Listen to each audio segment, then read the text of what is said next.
doing well. You start, when are we selling? When are we selling? When are we selling? I want to see the liquidity. When is coming the liquidity?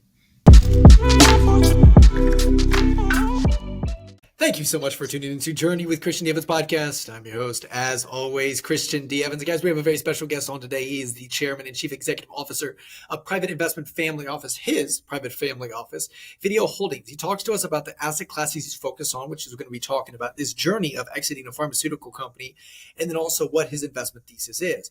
His influence, his investment decision, and how he spends his downtime. He's a board of director member for global governance consulting firm Morrow Sodali, president of U.S. real estate investment company PrinceGate Corporation, and occasionally a rally driver. He's an Italian-born. I am so excited having him on. He works across many European countries, China, India, and Latin America for his investment thesis. And we're going to be diving into the way he looks at emerging markets as well as U.S. markets. He now lives in New York, where he's the chairman and chief executive officer of his own family office, Fidia Holdings. Please welcome my next guest, the one and only Fabrizio Bentivoglio. How you doing, my man? Hello, Christian. Nice to see you. I'm doing very well. Thank you. Man, I'm excited about having this conversation. And, like we were just talking and riffing on just, recently about your experience and background of rally driving. And I know we're going to be diving into your investment thesis, the way you look at the macro markets and emerging markets and what's top of mind for you. And it's going to be some fun conversation here. But I really wanted to ask you this, because I thought this was just so interesting. How has rally driving and the experiences you've had, maybe the trials and the errors, or the uncertain times of driving in these races, how has that helped or impacted the way you look at markets and your investment thesis? That's a very good question. I think it's the first time that I'm asked this question. I never made a connection between the two. I think that actually there is a relationship, because rally driving is about preparation, is about doing your homework, is about setting up the car, being physically fit, and being ready to race for very, very many hours in very different conditions: snow, mud, tarmac, dirt road. But at the same time, there is a big element of improvisation, or I want to say adjustment to changing conditions, unforeseeable, very rapid change in situations. And this is true for me, that I'm a gentleman driver. I don't do this professionally, although I've been doing this for 30 years. But it's also true for the professional drivers, those that are the World Rally champions. Those are the Tiger Woods or the Magic Johnson of road rallies. There is an element that you need to always be ready for something that you had not planned to happen, and to adjust very quickly. You have to react very quickly. Obviously, in investing, you need to do that. The reaction is not that immediate, it's not that quick, but you need to anticipate, or you need to be ready to adjust more than anticipate. You cannot always anticipate. But think about COVID. Who had thought about COVID and how that impacted everybody's life, obviously, but also investment theory. So yes, there is a connection. Let me ask you this, because this is what I find, and I'm glad we're kind of making this correlation a little bit. When you're, you've been, rally driver for many years now, and you've started very young, and you have a whole journey about that itself. And just like you mentioned, you have to adapt to the circumstance, right? And you have to have that very quick feedback loop. Hey, something happened, something's going on, something's, rattling in the engine, whatever it is. And you have to have a very quick feedback loop. But you're also leveraging a lot of your experience from previous, competitions and races that you had, that you're able to kind of harness while you're having those feedback loops, right? You're able to experience and say, hey, I've had this experience before. This is what we did in this situation. And now we're able to keep going and moving forward.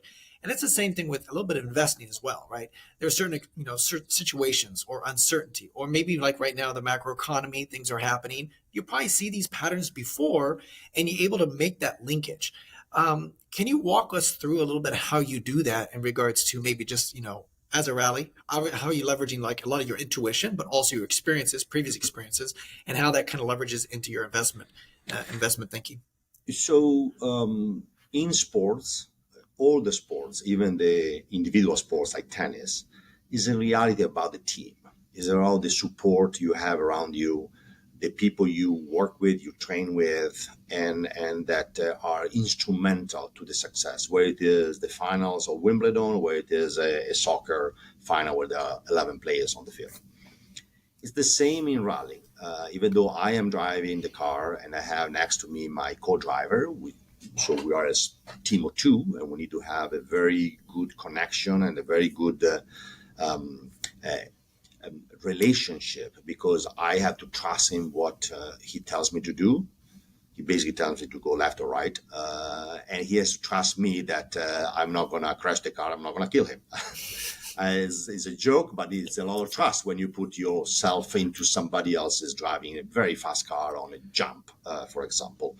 Um, in investing, is not that different. You need to have obviously the support around you. You need to have a very disciplined approach. You need to do due diligence and experience in looking at certain things in the same way with the same disciplined approach helps a lot. Also, when you work with the same group of people, when you have a team that supports you consistently, then becomes a matter of having the same shared history behind. And therefore, the deal that you're looking at, that you're working on, actually resemble. Remember the one we did 2 years ago? Oh, yeah, of course, right? We had that clause in the contract that helped us a lot down the road, right? So you don't need to reinvent the wheel every time. Mhm. And you have certain requirements in the way you look at an opportunity or a partnership. We do a lot of partnership. You have certain requirements and certain criteria that you want to apply, and they are non-negotiable because those are the essence of the way you look at things. So I think there is again a correlation, and the experience in having seen it before helps a lot in knowing where the points of pain could be and where you should pay a little bit more attention, and where you can kind of let it go because it's kind of more plain vanilla. Which is awesome. So you really rely on the consistency of your team and what you establish. Like you mentioned, you have to trust your navigator, and the navigator has to trust you. And Yeah. there's this synergistic relationship and that deep trust in order to make sure, hey, our goal is to win this, or get out of this race alive and so forth. So I definitely you have that same approach to investing. Now let me ask you this also, because in rally driving, that's very risk oriented, right? You enjoy it. It's high intensity. It's just, you're competing, right? And, a lot of things could go wrong. Let me ask you this. Do you feel like that is almost like a release?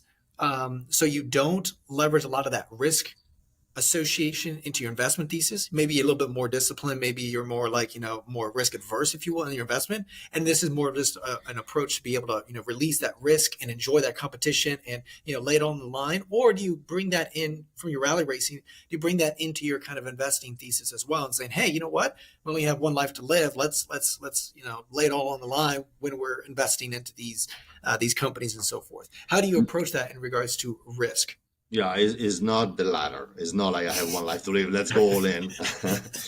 While in rallying, there is a little bit more of that, right? In when you prepare for a race, you take your notes, and basically you know every turn of the race. You don't remember, but you write it down, and the co-driver tells you what kind of turn it is, and the speed, and the gear, and everything like that. So there is a lot of trust. You don't go all in, but you go somehow quite in without really knowing, right? What is the other side? In investing, no, I think that you tend to take a little bit more disciplined. You need to take a little bit more of a rational approach. Um, in racing, there are situations where I say, wow, that looks very fast. Shall I stay down on the throttle, or shall I lift and brake? Let's go. While in business, you want to be a little bit more cautious. But again, you need to, as I was saying before, have a support system around you and the experience of the previous deals that you need to not forget. Because the possibility of repeating the same mistakes is actually always there. Because in investing, in there is a emotional element and a passion to an opportunity, to a deal, And so sometimes you fall in love with a project and you forget a little bit the boundaries. And that's the same in rally. Sometimes you are enjoying so much the adrenaline, you're going so fast that you are sliding on the dirt road, on the snow, and you don't realize, oh my God, I'm going a little bit too fast here. Well, see, and I'm so glad we talk a little bit about passion, because in one of your interviews, you talk about you need, and this is quote by you, you need to have passion about what you're doing. For example, certain industrial areas may attract you more or less, but if you don't have passion and curiosity, it's difficult to do a deep dive. And you go on to say, I like to invest where I have some influence. I don't have to have a majority, but an investment where I can influence the direction of the company. And how has that, because we in today's culture, everybody's talking about you got to be happy, you got to be passionate, etc. But you're basically also saying, hey, you know what, you got to have curiosity in this regard. So how does that play in because you guys sold a pharmaceutical company, and that's where now you're able to have the money, and now you guys manage your own money. You don't manage anybody else's money. You just manage yours, and deploying this. And we're going to talk about the way you approach it, where you're not doing funds, you're doing more direct deals. But how, when you're looking at this, where you just have this alignment of, okay, hey, yes, there's this passion, but also there's this logical acquisition of this company. What does that look like? Yeah. The passion comes with your own self and the way you look at things and what excites you. Like, for example, I come from a industrial and operating background. My family had a pharmaceutical business for 50 years. I worked very little in the family business because I was in the US working for the multinational pharmaceutical companies, the Pfizer, the Bristol-Myers, for many, many years. So I come from the industry more than the financial, more than Wall Street. So when we sold the pharmaceutical business, we basically set up the family office. We took a more of an entrepreneurial and more an operating approach, as opposed to we were trying to invest in businesses and managing investments as opposed to managing managers. Okay. Which is a different job, and I'm actually not that good about it. So he said, I'm not, that's not me, but I like operating business or real assets. And because I come from an operating role, I was responsible for business development for Europe, for Pfizer. I was marketing director for Bristol-Myers. So I come from the industry. I like to have a say. I don't need to run the business of all the investments we make. I don't need to have a majority, but I like to be involved. I like to have a say. I like to contribute. Be on the board, yes, of course, but that's not just that. By the way, I need to clarify that the governance consulting firm Morrow Sodali was sold recently. We retained 20%, so I stepped down from the board. I just want to make a precision of what you said in the introduction. But again, regardless, I like that. I like to kind of get my hands a little bit dirty as opposed to looking only at fund managers. As I mentioned, the passion is what drives you, is what excites you, is what makes you want it to do more, to go the extra mile, and to wake up in the morning and you're already up and running. And especially if you run your own family office, you run your own business, you tend to kind of really enjoy it. And the weekend is another working day. It's just not maybe in the office. As somebody said, the difference between the weekday and the weekends is just that the markets are closed. That's so true. So true. You go on and let me ask you this, because what I found very interesting about your thesis, Fabrizio, is because you do come from more of an operational standpoint. You've been in the industry, you know the ins and outs of this. And like you just mentioned, you don't like to take majority, but a minority, and maybe collaborate or partner with other individuals as well. And there's those synergistic relationships.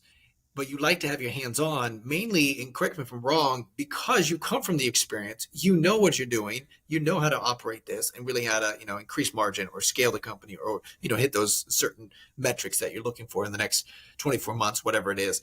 But has that been an evolution? Because in one of your interviews, you mentioned how you kind of stepped away from the funds, away from the, other hedge funds and so forth, and went more toward this direct kind of operational approach. Yes. So if you could, Fabrizio, I would love for you to talk a little bit about that evolution of Yeah. your thought process.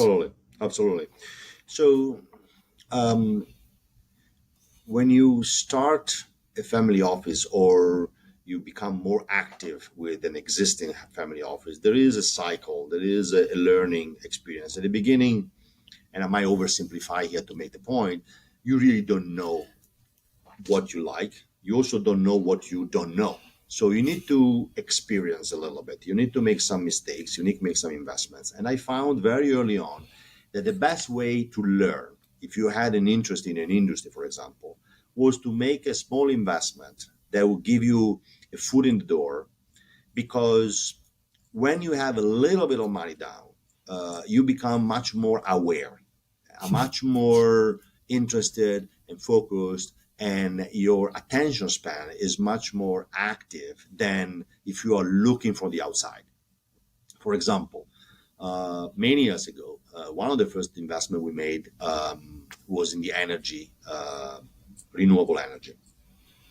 We knew very little. This is like 15 years ago. So it was kind of the beginning of the green economy, all of that. And we thought that by making a small investment would have given us a little bit, as I was saying, a foot in the door. One of those investments that if it goes very well, you don't become rich, but if it goes very bad, you don't become poor. That led us to a 10-year run where renewable energy was our main industry, the industry we had the more investments, from Europe to the Balkans to the South Far East. And then we decided for a number of reasons to sell. Now we have only a couple of hydropower plants. But you learn by doing, in a sense, as opposed to by reading and studying and looking from the outside. So that is a way that we started to look at. Initially, we did have a play in with funds, hedge funds, more hedge funds than private equity funds, because we picture ourselves as a mini private equity, although we do also public stocks, but we covered that in-house in a sense at a lower scale. So we did a little bit of a play in hedge funds. I think that we didn't have the right approach because we didn't want to take a lot of volatility. So we kind of went in with all the quote unquote rigidity and the structure of the hedge funds without taking the whole potential upside because of the volatility. So after a few years, I said, you know what, we made a little money. We didn't become rich, but we didn't lose the shirt, and it's not our game because we don't want to have that roller coaster. Because in reality, what we like to do, what we tend to do is more in direct investing or real assets, and the liquid assets are a parking lot for the new investment, or when we liquidate an investment, and therefore we park the funds in the market with some manager, things like that. We don't do private equity. We don't do venture capital by definition because that's you need to do only that, I think. You need to be very focused on the venture capital. You make 10 investments, 8 go badly, and then the 2 that go well, they go very well. But that's not really our style. When we don't do private equity funds because I have to admit we are a little bit averse to the fee structures and the timing to get the money back. These funds tend to have a very long curve before you get your returns, and I don't know. I don't feel like marrying for the next 10 years to a private equity fund. No, I appreciate you kind of dive into that because I've talked to a lot of family offices. I'm seeing this trend. I've talked to others in, that speaks at conferences, and they're noticing a lot of family offices walk away a little bit from the fund structure and going more direct deals, right? And just like you mentioned, because now they have to, but they also have to underwrite these deals specifically. So you have to get the deal flow. You have to rely on your own experience and expertise. So let's dive into your underwriting process because you mentioned you don't like VC and that fund structure, which totally makes sense. And what is your approach to underwriting properly? Because what's interesting about private equity, these companies are hitting, proof of concept. They already got some revenue. They already, gross margins, so you have certain metrics that you can optimize for.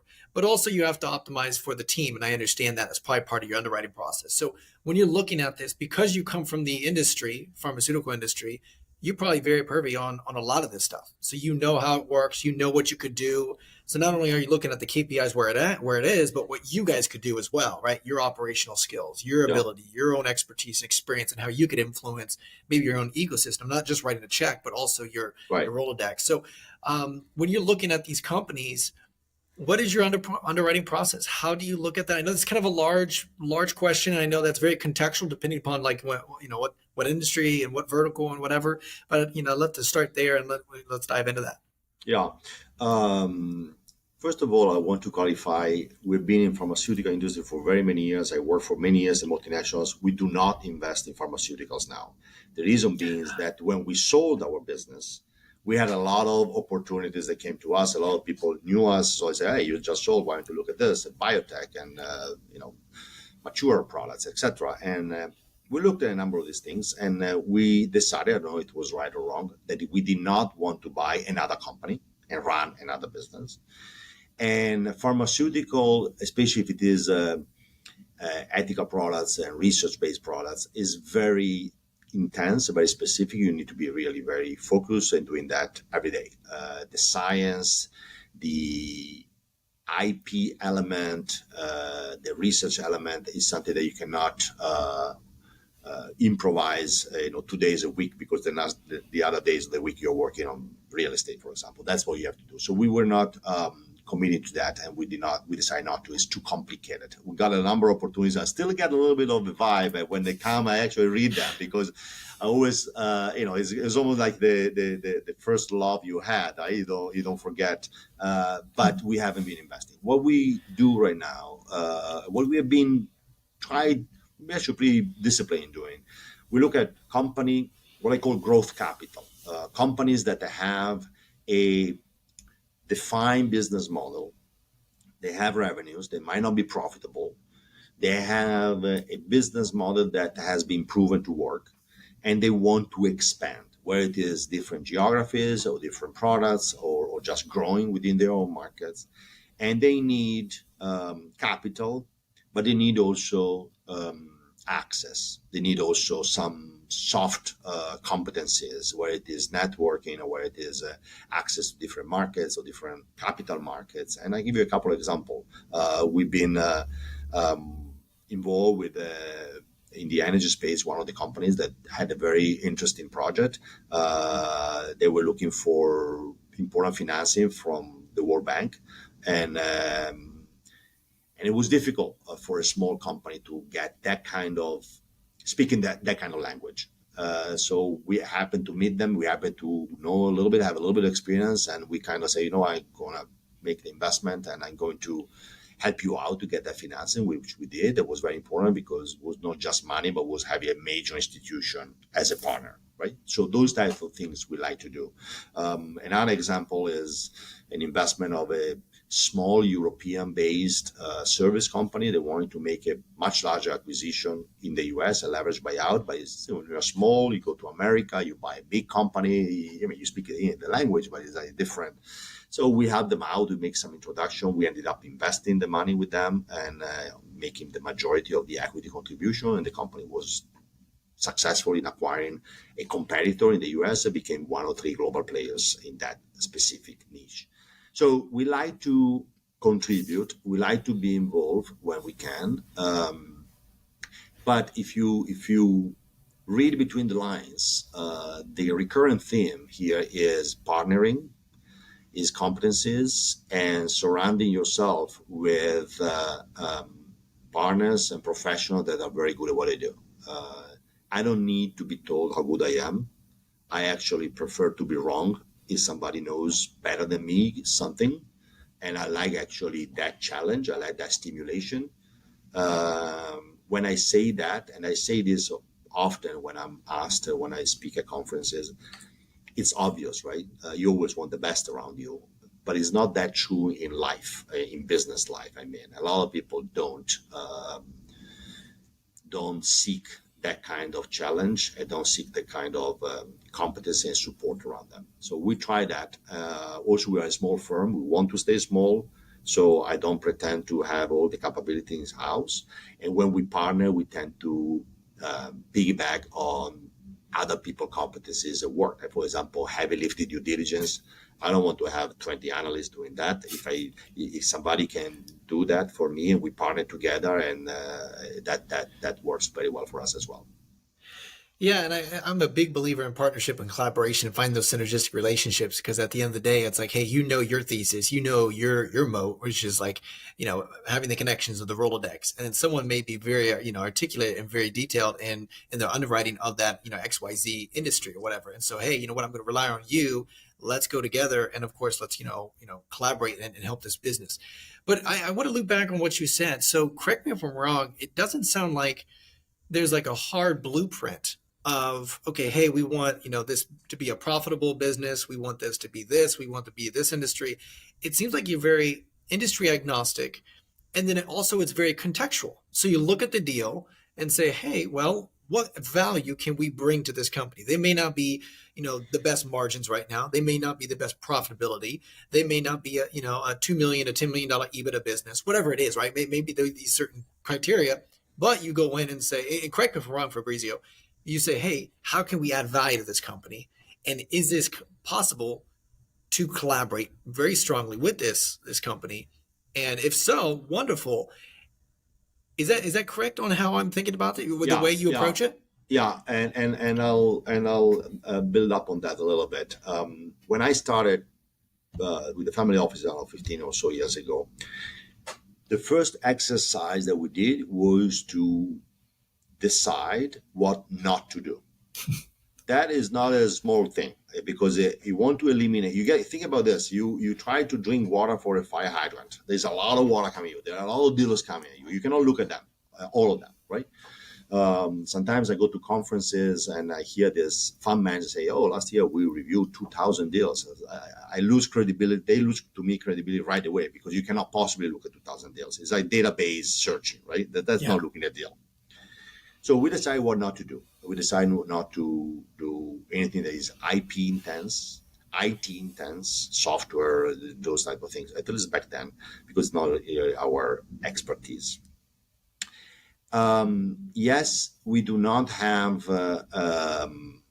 a model that we try to apply. The deal source is actually, we all have a network of sources and opportunities, much more than we think. So there are things that come to you even though you're not even looking for them. So the deal source is actually easy in a sense to have. And we started thinking at investing with two different ways. Investing that you do for a return, and investing that you do for growing, building equity. For example, in the first case, the credit space, and that's not true 100% in every single case, but the credit space, which is something we've done in the past, mezzanine, things like that, is a great investment. If you look at it, you partner, you have a good asset underneath, you get your 10, 12, whatever percent return every year, you run the boat for a few years, and then you get your money back. You get your return. You have not built any equity. That's one category, which is perfectly fine. Then you have investments that we look at in terms of a growth opportunity. The investment was saying before, the consulting firm, the governance consulting firm, we made an investment. We didn't see a dollar for many years because we were keeping investing and keeping growing and keeping making acquisition and becoming bigger and better. And then we sold and we made a nice return. In these two cases, in the first one is basically right with the flow, right? You get your check. In the second case, I like to have some sort of involvement. I like to kind of contribute. Where it is, hey, I'm looking for a merchant bank in Germany to make an acquisition. Oh yeah, I have my friend there. That kind of thing. Or having a contribute to the strategic view, contribute to the way you want to grow the business. In the middle, there are small equity investments that we have done in the past, which some went very well, some went okay, which I wouldn't do that today any longer. I explain to you why. A small equity investment in a very promising, growing company might have a great return down the road, but you have zero say. You're in the back of the bus. If the company goes well, great. If the company doesn't go well, you have nothing to say, and you have no influence on the liquidity. We have done that in the past. As I was saying before, we started, you kind of put your bets on the table. You try to see which one works better and which one you like better. We did that in the past. That we invested in a beverage company that was had been around for some time, was growing. I like the growth thesis very much. It's a product that was doing very well. It was becoming much more popular in the US. But we invest a little bit of money. The only information I had about how the business was going, other than the official financial returns, etc., was because I knew the CEO very well. So he was telling me we're going to dinner, he was telling me what he was doing. But that was a kind of a personal thing. It's not like a model to invest, right? We did very well, but at the first opportunity, maybe 4 years later, to sell, when somebody wanted to buy a few shares, we sold for the simple reason that not because we didn't believe in the business anymore. I'm sure the company is doing much better now, but because I thought there's a train passing by. I jump on it because I don't know if and when there's going to be another train. And if you run your own family office, that's my thesis, which I'm actually don't detour from. I want to be in control of my future, and I want to be able to make decisions. If I want to go in certain industry, I want to be able to do that. One thing that I speak a lot about when I'm asked, when I speak at conferences, that the investment portfolio is very much a reflection of the family, of the investors in the family office, who they are, where they are in the stage, where if there's a transition to a next generation, an exit. So you want to be in control. If you have all illiquid assets, obviously you are dependent on somebody else's decision. Wow, this is really good. So you're really optimizing, which definitely makes sense because with your experience and expertise, you know what you're doing. And so you really want to take an active role in because obviously you can add a lot of value to it, to the top line and the bottom line of the business. And it's obviously very, it's a direct asset of yours, which makes sense because I know a lot of friends of mine, they focus on just investing in the pre-IPO companies, right? The SpaceX, the Stripes, those Airbnb when it was, pre-IPO before it went public and so forth. So those larger companies, and then that's, they get that, internal rate of return. But I understand where you're coming from, where if you're going to invest in it and deploy capital toward a company, you're going to take a very active role, operational role because of your experience, expertise. I want to talk a little bit about, when you are looking at the structure of the deal. Are you, I know you definitely want to take an active role in a position in that and, either consulting or whatever, or a board, but also when you're looking at helping them establish, do you have a planned exit, or is it more of just, hey, we're going to operate this business for the next 15, 20 years because it's it's cash flowing and it's that's what you're optimizing for? Or are you saying, hey, we want to exit and that's kind of what we're optimizing for? What is your strategy, or is it very contextual depending upon each deal? So that's a very good question, and I answer with the aspirational strategy, which they may or may not play out in real life. But that's connects to what I was saying before, that the portfolio, in a sense, should reflect where you are as an investor, as a member of the family office, right? So when I started, I was thinking more in terms of investing, growing, getting out of it. Now, I'm looking more at investing, growing, and running. I give you an example. We made an investment in 2010, so 13 years ago, on a bank. It was a private equity, it was a pledge fund. So it was a private equity fund, but dedicated only to that asset, which is something that I like. So I knew my money were going to that specific investment. And for the first 3 or 4 years, I was telling the manager, Okay, the bank is doing well. You start. Blah, blah, blah. When are we selling? When are we selling? When are we selling? I want to see the liquidity. When is coming the liquidity? And then maybe after 4 or 5 years, I said, well, actually, it's not bad, this business. It's not bad to have an investment in a regional bank. When somebody wanted to exit, we bought their shares. And it's 13 years later, we're still involved with the bank. So it depends a little bit of where you are with your life. Right now, I am more passionate about investing in something that I can run or can be part of for the next 10 years than buy, grow, or buy, fix, and sell. Because in a sense, you get a return, but you have to start over from scratch the next time, right? Which might not be a bad place to be. But there is also a complication driven by where is the economy, what's going on, in the market. What is, I mean, look at this, right? With the interest rates, if you are looking to make new investments, a completely different paradigm compared to 5 or 6 years ago. Like, for example, we sold the business. I mean, I was talking to a partner of mine, friend and partner. We've done a lot of real estate deals together. It was like maybe May, and he told me, you know what? I'll talk to you in November. With these interest rates, I'm not doing anything. So that's what I'm saying. That if you buy, build, buy, fix, and sell, when you sell, you have to start from zero, which is not a bad place, but you start from zero. Right now, at my age, at my point in my life, I actually don't. I would prefer to buy and grow and run. But as I mentioned, this is aspirational. Life sometimes gets in the way. Okay, so that makes sense because I've got a friend that she has a holding company and she has about like 750 million AUM and very incredible woman. And she's got very large businesses underneath that, of course.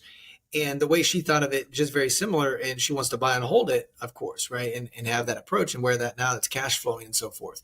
But each family office, their thesis is different, right? You and I know that, and like you mentioned, is also contextual, right?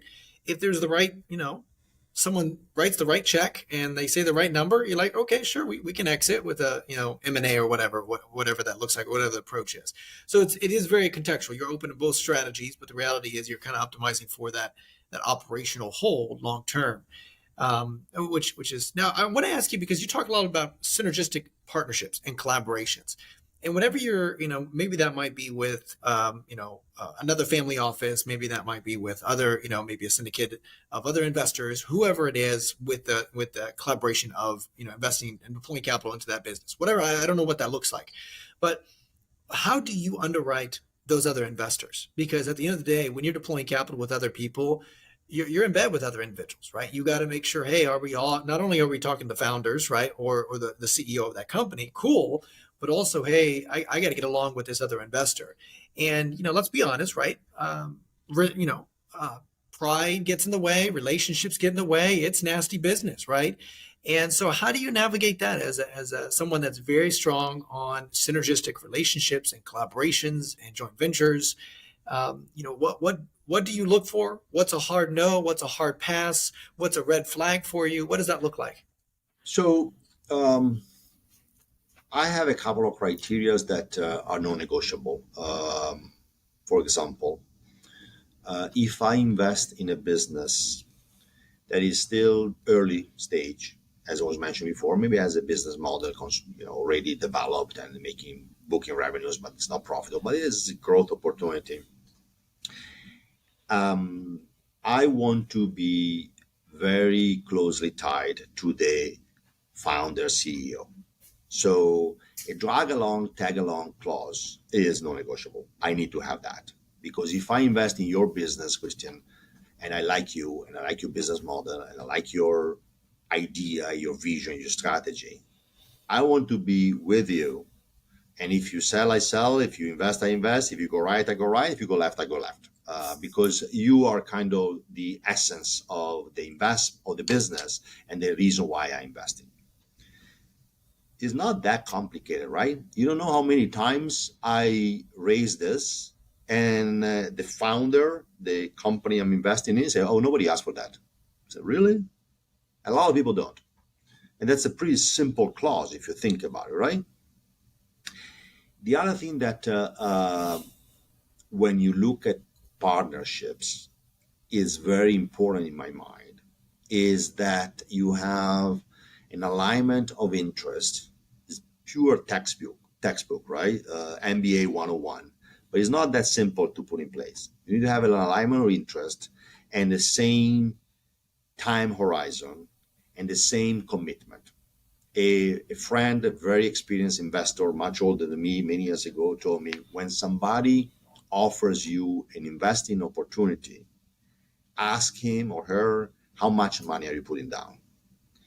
And the money that he or she is putting down has to be relative to the money that you put down, because $100 might be a lot of money for you, might be nothing for me, but be nothing for you. So if I put 100, you must put at least 1,000 if it is the ratio.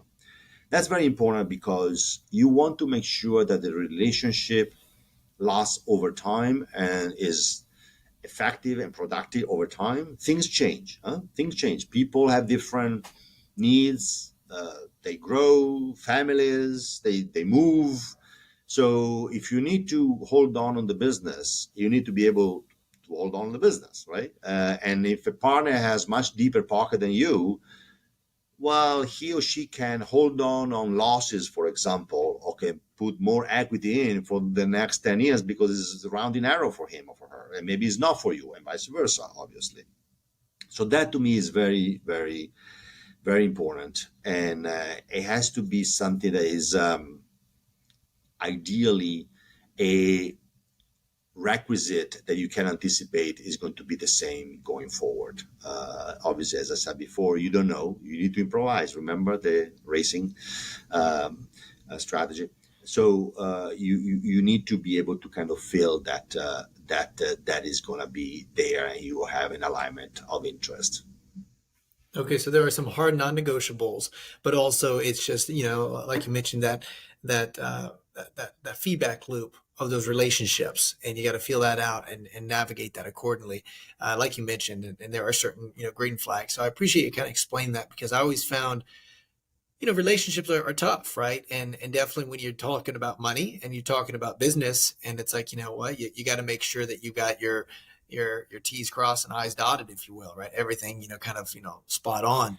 I want to slightly swing to kind of emerging markets, because I do know that you not only invest heavily here in the U.S. in real estate, but also you have some focus on other emerging markets, right? Europe, we've got UAE, very interesting. We got China, we've got, Asia Pacific area, even India. I've got some individuals, maybe 5-7 years. It is, scaling upwards. It's, balancing out, which is really interesting to see. Again, US is the hotspot. I definitely understand. A lot of people still deploy a lot of capital, even, external investors. They're investing a lot of money in here, but we're seeing kind of money being deployed other exciting areas. I want to just get your 30,000-foot view of what you're seeing at the macro, emerging markets, what you're expecting. What are you keeping your eyes on? Are you focusing on deep tech, AI kind of stuff, or are you more of bioscience and that kind of fun stuff, different verticals? Because there's a lot of deal flow out there and a lot of cool founders, outside of the U.S. as well. So, Yeah. what are you seeing, my man? So over the years, I have been exposed to emerging markets, especially Asia, mainly in my pharmaceutical days, especially China, Korea, India. I was going there a lot. And when you talk about emerging markets, everybody puts everything in the same bucket. They are so different, right? India, Vietnam, and China, they are worlds apart, obviously. There is an element of complexity. I'm going to state the obvious that is actually pretty relevant. So you need to have appetite to do that. There's also an element of complexity in the way business is conducted, negotiation, partnering, operations. I mean, it's a very different culture. Recently, we've been looking more at the US because there are so many opportunities, and the rules of the game are pretty clear. The rules of the law, the way business is conducted is pretty clear. It's not always perfect. It doesn't apply in the same way for everybody, but overall, it's actually pretty clear. You know what to expect, and therefore the opportunity is more reliable in a sense. Having said that, from a market perspective, I'm just going to touch it without doing a deep dive. I think you need to be able to absorb volatility and macro elements, currency dynamics, and obviously geopolitical dynamics. From a direct investing perspective, we don't have anything right now. We have some energy plants in the Balkans or Eastern Europe. We had energy in the Far East. We're not opposed to. We're not actively looking at. Again, is a different mindset the way you source and close a deal around an investment. The timing and the effort and the soft elements are very relevant. I don't know where I read that I think it was in China or in the Far East, and all these markets down there, they negotiating with American investors and say, you know what, you have a watch, we have time. So it means that the way you conduct a negotiation, the way you do a due diligence, the way you review your information is a very different cultural approach. So I'm glad you brought this up, because I had a conversation with another family office of a friend of mine, and he was talking a little bit about emerging markets, and I get excited about it because, I mean, there's some things writing on the wall that's exciting about it. But he was explaining just kind of what you said. There's, the risk reward. You have to look at it. The reason why people stick with the U.S. is because you're safe with it. You know the regulations. You know how to deploy. You know all the fun stuff, and you know that there's some protection behind your money and so forth, right? But also, if the reward. The kind of reward. There's some really good opportunities here, successful. You can still make a lot of money. So it's almost pointless to deploy capital outside of the US when the risk drastically 10x's and the reward kind of stays the same, right? For some of these companies. So I understand. Is that kind of how you approach it? Not saying that Absolutely. It's inaccurate, but I'm just saying, like, right now, what we're seeing, the risk reward is just not there yet. Absolutely. And again, I don't want to say that I'm completely opposed to an opportunity in emerging markets, because as I was saying at the beginning of this call, I'm curious. I like to learn new things. I like to venture in new things. But I remember a few years ago, I was talking to a friend who works for a very successful consumer goods product. We were looking to do something together. And I remember I said, we could do this in the US, and then maybe we can expand to Europe. And she said, you first win at home, and then you venture out. So home for me is the US. So I'm not suggesting that I can only look at the US, as I said, but you have to win at home, and then you can venture out. Yeah, that makes sense. Okay. Now, I want to ask you this also because, you and I know definitely with the macroeconomy, there are some interesting things that are changing, right? Interest rates, inflation. I mean, is it going to be a hard landing, a soft landing? Nobody knows, right? There's just uncertainty in the air. But with uncertainty, there's obviously opportunity as well. And what I found very interesting is I love talking to investors, how their investment thesis adapts. Just like we were talking about the rally racing. As you're getting new information with feedback loop and things change, all of a sudden your investment thesis or the strategy or the tactics change as well, depending upon what's coming out. And so it's not staying consistent through, thick and thin. It's, hey, you know what? Things are changing. So what I mean by this is I'm noticing a lot of family offices starting to deploy toward private credit. Because obviously banks are not, they're a little bit more strict on that, a little bit not as lenient or liberal, I should say, with their lending. And so that's where now you're seeing a lot of family offices play in this field where there's a lot of very big reward, very beautiful cash flow as well for a very small amount of risk. Definitely if you underwrite it properly. So, and that's just one example of how the things change at a macro or micro level. And then all of a sudden their investment thesis adjust as well.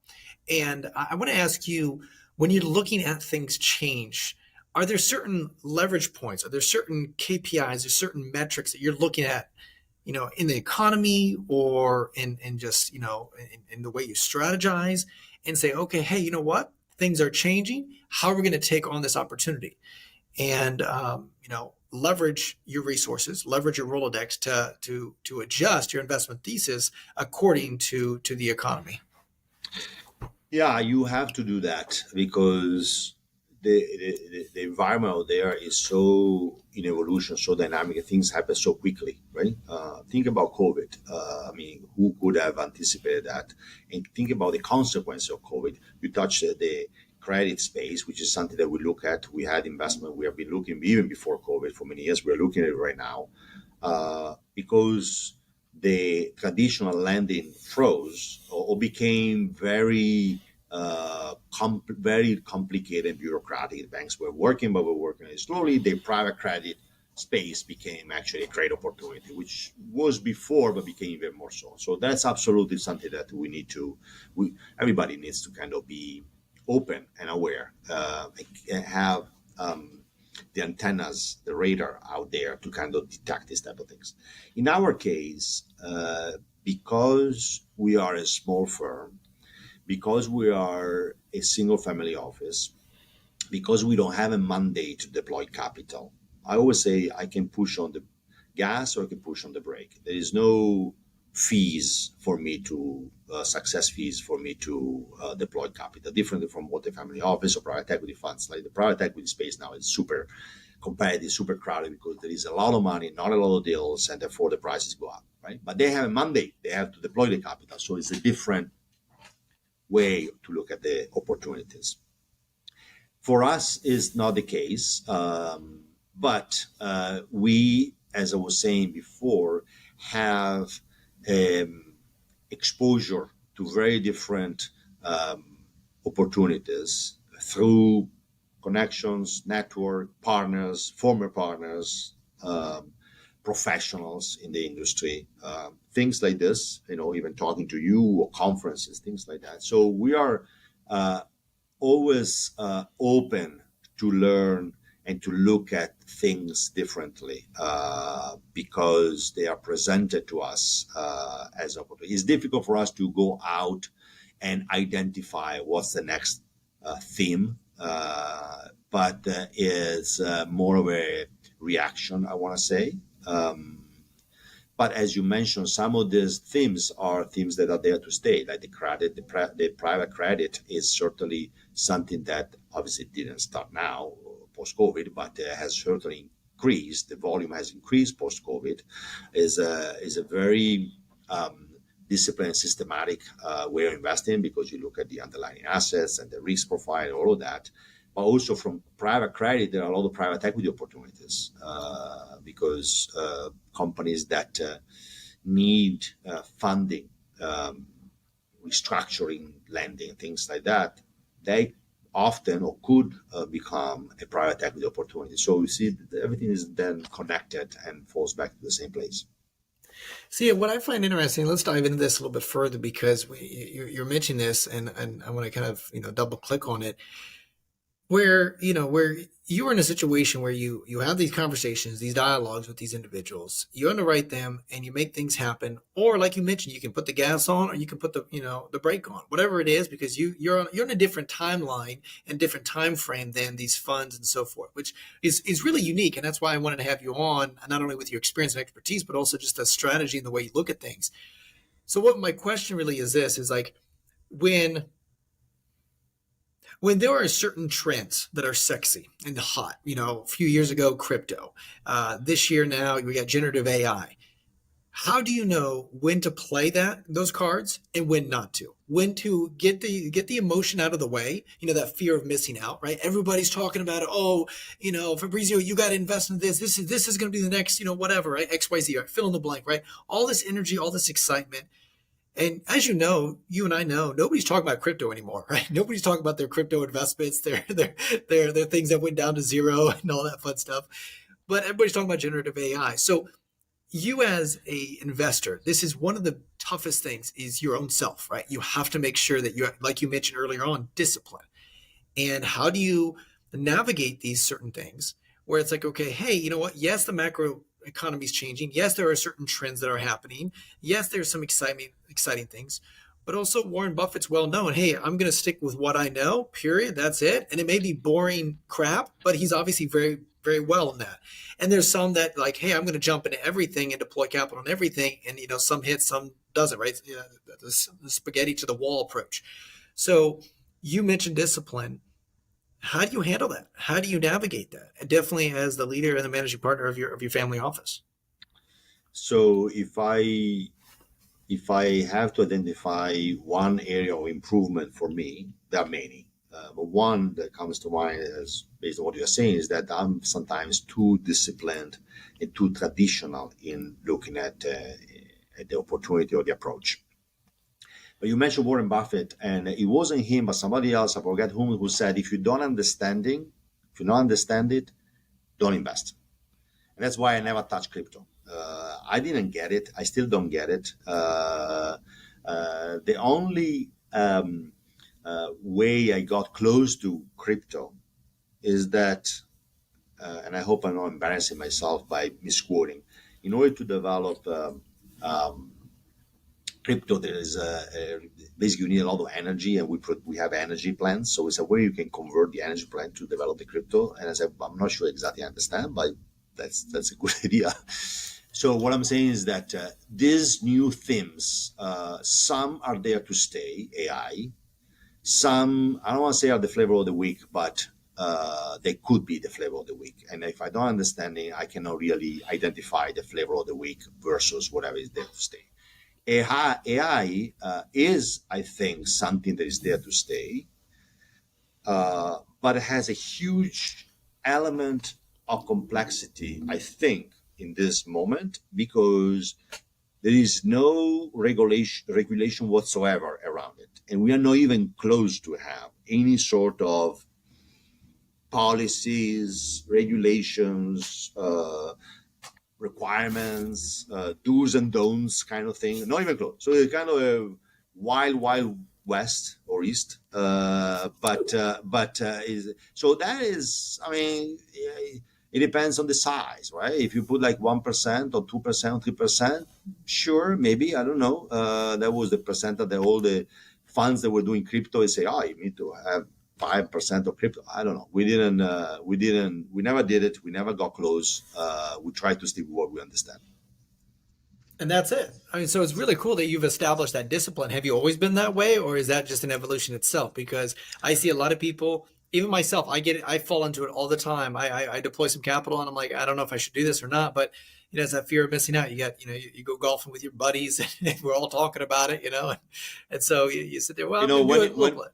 When you go golfing with your buddies, the sun always shines, right? And you hear only great stories. There are two reasons. One, people don't promote bad stories. You only hear about the successful IPO, your successful venture capital. You don't hear about those that fail. And number two, people like to promote themselves, and you don't know how whatever that golfing buddy is doing that is applicable to you or is specific to him. Very often when I'm invited or when I go to conferences, I hear investors or family office telling us their story or their family office story. I always get a little bit anxious and nervous. I don't care about your story. Your story, you can tell it to me at the bar when we have a drink after the meeting. I'm interested to hear what you have done, what I can learn that is applicable to me, which is not necessarily regurgitating your story. So it's about the lessons learned that are applicable and become a book, in a sense, that you can open and apply to your investment approach, etc. So, long story short, I think that yes, you need to be open, but unless you are a very large investment firm that can afford taking that kind of risk because you want to kind of test the water and have a foot in every single asset class, I don't know. It's not for me. Okay. So That's why it comes back down to what you were saying earlier on, where it's like, hey, what do we not invest, right? And asking that Right, question and then right. reverse engineering and saying, okay, this is a hard no. This is non-negotiables. And then playing around with, okay, hey, these are some of the opportunities we are going to invest. So it's, if you think of a pie chart, it's not like, hey, we're going to take 3% of our wealth and deploy it toward VC, because that's a hard no for you, right? Right. Nope, no, we're not going to play that game, but we are going to take percentage of this and deploy it in private equity or direct deals. And then within that, we're going to get micro and maybe different verticals, different industries, different kind Correct. of contextual, $2 million, $10 million EBITDA businesses, whatever, maybe small percentage, 3%, 10% equity position, collaboration, JVs, right? So a lot of things that go into it. And but you play in that field, and you're not going to play in these other, venture capital or pre-IPO. You wanted to have more of an operational and more control position, where you're able to actually have a conversation with the CEO, et cetera. This has been very, very, very informative, Fabrizio, and I just love the evolution, but also love the discipline, just like you mentioned, and I love the excitement that you bring, where it's that risk reward and the way you think about these things. Just definitely with the macro economy that's going on, the bears and the bulls, of course, everything that's going on, but how it adjusts and modifies depending upon the feedback loop that you're constantly getting, and you're constantly adjusting, optimizing as well. Fabrizio, for those that want to, I've got a lot of family offices and a lot of other business owners that are, running 8 and 9, a figure founder companies here that listen to this podcast. For those that want to maybe reach out, connect with you, learn a little bit more about what you got going on, and maybe potentially do some collaboration with you, how do they reach out to you, my man? Well, I think that I'm always interested in getting to know new people and getting to know what other people are doing. Very often, all of us tend to be buried in the office and very hands-on on what you're doing. You kind of lose connections with the whatever is going out there.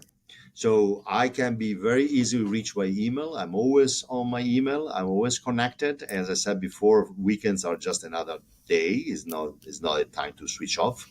And so I'm happy to connect if somebody has any interest to further discuss what we just covered. Awesome, guys. Just make it very simple. I'll put his LinkedIn down there. I'll put his website as well, so you can reach out to him. There's a little contact area so you can reach out to connect with him. And Fabrizio, I really appreciate you being on here and just sharing your incredible wisdom and your evolution of the journey that you went through, and the way you structured from funds to not funds to direct deals, and just the whole journey of it. It's just been a lot of fun just talking to you. And I always love to ask my guests before I let you go fully. Fabrizio, you've done very well for yourself, for you and your family, and having direct discipline. And obviously, there's more successes that you have in the future, but you've achieved so much already. But if you look at that young Fabrizio, okay, you imagine your young self and who that is. What insecurities did you have to overcome to become the successful Fabrizio you are now? It's a very good question. It's a very intense question. I think the insecurity I had to overcome was moving to a new country.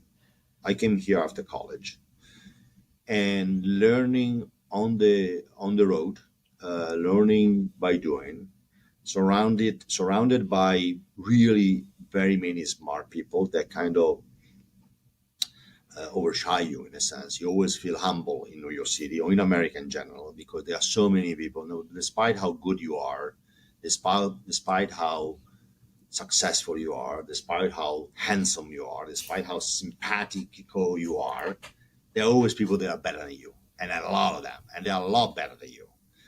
And so that's very humbling and is a great learning opportunity. I think that the insecurity I had to overcome was actually coming here and feeling shy and yet being thrown in a pond and swimming with a very high caliber. And I think I tried to learn, I tried to listen, and the way I try to overcome this insecurity is by asking questions and by asking a lot of questions, and often by asking the same questions to different people to hear different answers. What That's good that's the way I insight. try to. What I good don't know. insight. Just humble yourself and be curious, and just asking and reaching out to those that obviously know a lot more than you do, and just surrounding yourself with those people. That's awesome. What great wisdom. Guys, that is my guest, the managing partner and CEO of Fidia Holding Company, the one and only Fabrizio Bentivoglio. Guys, that is Journey with Christian Diava's podcast. Until next time, be uncommon if you can. Bye, Christian. My man, that was